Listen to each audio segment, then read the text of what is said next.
I'll now speak of the sophist Scopelian, but first I'll deal with those who try to calumniate him, for they say that he is unworthy of the sophistic circle and call him dithyrambic, intemperate in his style, and thick-witted.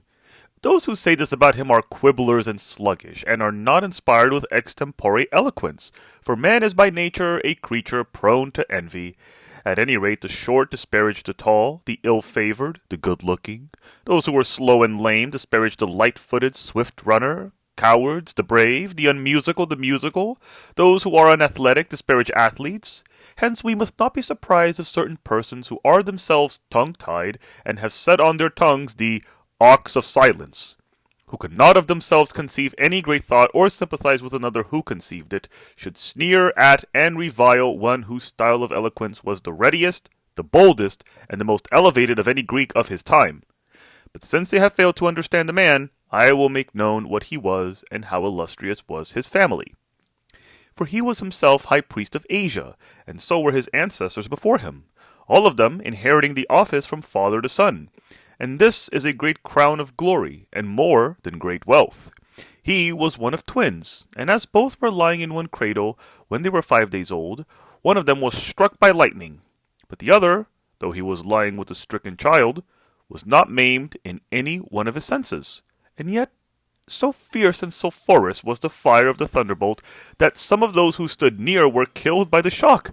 Others suffered injury to their ears and eyes, while the minds of others were affected by the shock of the bolt. But Scopelian was afflicted by none of these misfortunes, for he remained healthy and sound far on to old age. I'll explain the reason why I marvel at this. Once in Lemnos, 8 harvesters were eating their meal beneath a great oak tree, near that part of the island called the Horn. This place is a harbor curved in the shape of slender horns. When a cloud covered the oak and a bolt was hurled onto it, so that the tree itself was struck, and the harvesters, when the stroke fell on them, were killed every one of them in the act of doing whatever it might be. One as he lifted a cup, one drinking, one kneading bread, one while eating, in fact, whatever else it might be that they were engaged on. Thus, in the act they lost their lives, and they were covered with smoke and blackened like bronze statues that are near hot springs, and so become darkened by fumes. But Scopelian was reared under the protection of the gods, so carefully that he not only escaped death from the thunderbolt, though not even the most robust of those field laborers escaped it, but remained with his senses unimpaired, keen-witted, and independent of sleep. And in fact, he was never subject even to a feeling of torpor. He frequented the rhetorician schools of oratory as a pupil of Nicetes of Smyrna, who had conspicuous success as a declaimer, though in the law courts he was an even more vigorous orator. When the city of Clazomenae begged Scopelian to declaim in his native place because they thought it would be a great benefit to Clazomenae, if so talented a man should open a school there, he declined politely, saying that the nightingale does not sing in a cage, and he regarded Smyrna, so to speak, as a grove in which he could practice his melodious voice, and thought it best worth his while to let it echo there. For while all Ionia is, as it were, an established seat of the Muses, Smyrna holds the most important position, like the bridge in musical instruments. The reasons why his father, after being kind and indulgent to him, treated him harshly are told in many different versions, for they allege now this reason, now that, then more than one, but I shall relate the truest version. After the death of Scopelian's mother, the old man was preparing to bring home a woman as a concubine, and not in legal wedlock, and when the son perceived this, he admonished him and tried to deter him, which is always an annoying thing to older men. The woman thereupon trumped up a tale against him to the effect that he was in love with her, and could not endure his lack of success. In this calumny she had also a slave as an accomplice, the old man's cook, whose name was Cytherus, and he used to flatter his master like a slave in a play, and say things of this sort. "Master, your son wishes you to die now at once, nor will he allow to your old age a natural death, such as must needs be, not long hence, and he himself is preparing the plot, but he is trying to hire the help of my hands as well, for he has poisonous drugs destined for you, and he orders me to put the most deadly of them in one of my dishes. promising me my freedom, lands, houses, money, and whatever I may please to have from your house. And this, if I obey. But if I disobey, he promises me the lash, torture, stout fetters, and the cruel pillory. And by wheedling in this way, he got around his master, so that when the latter was dying not long after, and came to make a will, Cytherus was appointed heir, and was therein styled his son, his eyes, and his whole soul. And this indeed need not surprise us, since he whom he beguiled was an amorous old man, who was perhaps feeble-minded besides, from old age, and from that same passion. For even when young men are in love, there is not one of them that keeps his wits. But the surprising thing is that he showed himself more than a match for the oratorical talent of Scopelian, and his high reputation in the law courts. For he went to law with him over the will, and used Scopelian's own fortune to counteract the latter's talent. For by drawing deeply on the estate, and bribing with extravagant sums the tongues of all men, and at the same time the votes of the jury, he won a complete victory on every point. And hence Scopelian used to say that, whereas the property of Anaxagoras had become a sheep pasture, his own was a slave pasture. Cytherus became prominent in public life also, and when he was now an old man, and saw that his estate was growing less, and that he himself was greatly despised, nay, had even received blows at the hands of a man from whom he tried to recover the money, he implored Scopelian to lay aside the memory of his wrongs and his anger, and to take back his father's property, only giving up to himself a part of the house, which was spacious, so that he might live in it without too great squalor, and to yield to him also 2 fields out of those near the sea. And to this day, that part of the house in which he lived till his death is called the dwelling of Cytherus. All these facts I have related so that they may not remain unknown, and that from them we may learn that men are the playthings not only of God, but of one another. It is no great wonder that while Scopelian thought at Smyrna, Ionians, Lydians, Carians, Maeonians, Aeolians, also all the Hellenes from Mysia and Phrygia flocked thither to his school. For Smyrna is next door to these peoples, and is a convenient gateway both by land and sea. But besides these he attracted Cappadocians and Assyrians. He attracted also Egyptians and Phoenicians, the more illustrious of the Achaeans, and all the youth of Athens. To the crowd he no doubt gave an impression of indolence and negligence, since during the period before declamation he was, generally, in the society of the magistrates of Smyrna, transacting public business, but he was able to rely on his own genius, which was brilliant and of a lofty kind.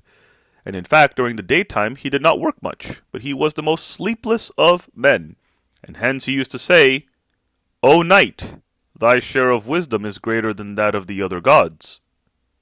And he made her the collaborator in his studies. Indeed, it is said that he used to work continuously from evening until dawn. He devoted himself to all kinds of poetry, but tragedies he devoured in his endeavor to rival the grand style of his teacher. For in this branch Nicetes was greatly admired, but Scopelian went so much further in magniloquence that he even composed an epic of the giants, and furnished the Homerids with material for their poetry. Of the Sophists he studied most carefully Gorgias of Leontini, and of the orators those that have a splendid ring. But his charm was natural rather than studied, for with the Ionians urbanity and wit are a gift of nature.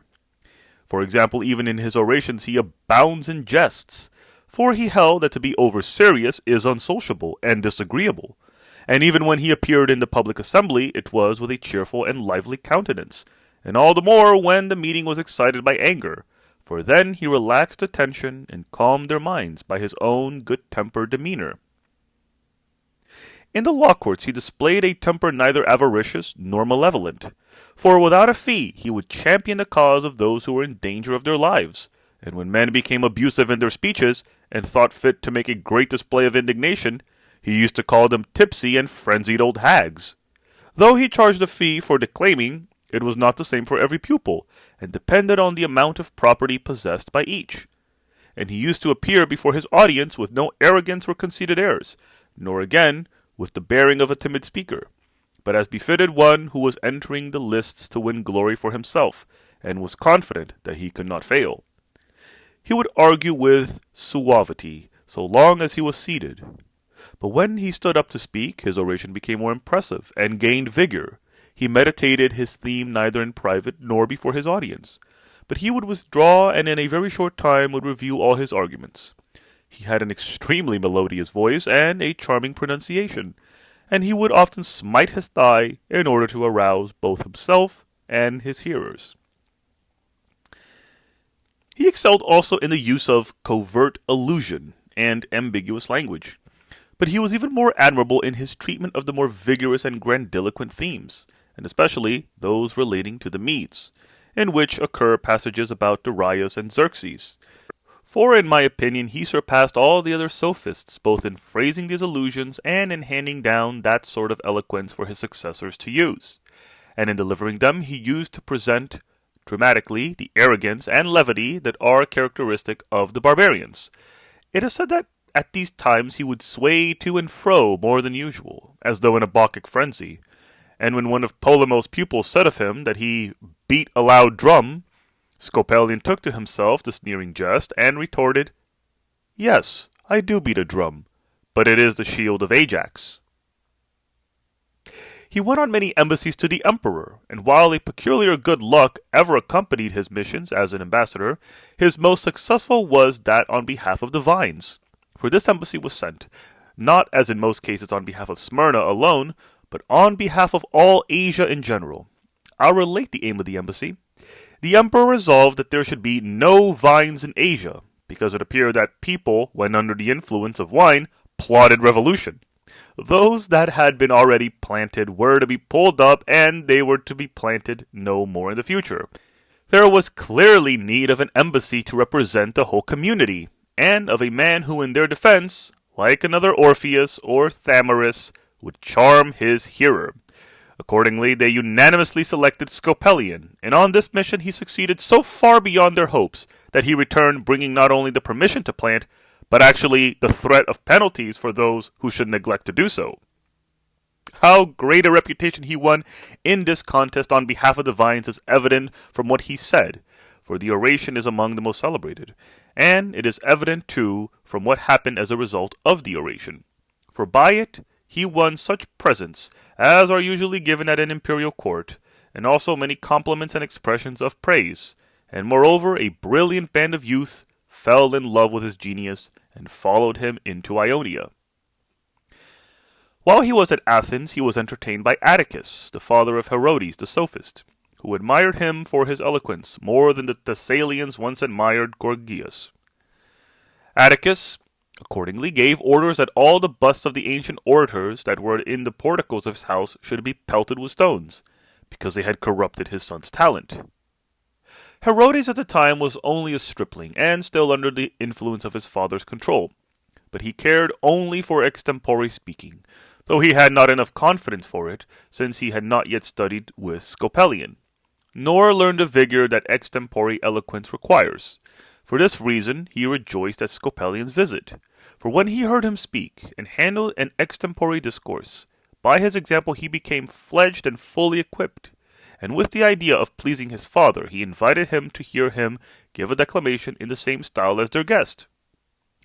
His father was greatly admired in his imitation, and gave him 50 talents, while to Scopelian himself he gave 15.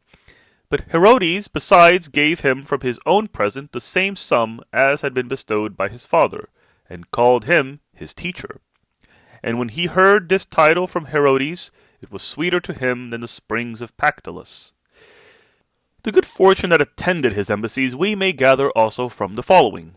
The citizens of Smyrna needed someone to go on embassy for them, and the mission was on affairs of the greatest moment.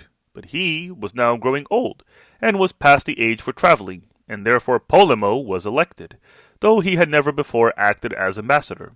So, in offering up prayers for good luck, Polemo begged that he might be granted the persuasive charm of Scopelian, embraced him before the assembly, and applied very aptly to him the verses from the exploits of Patroclus.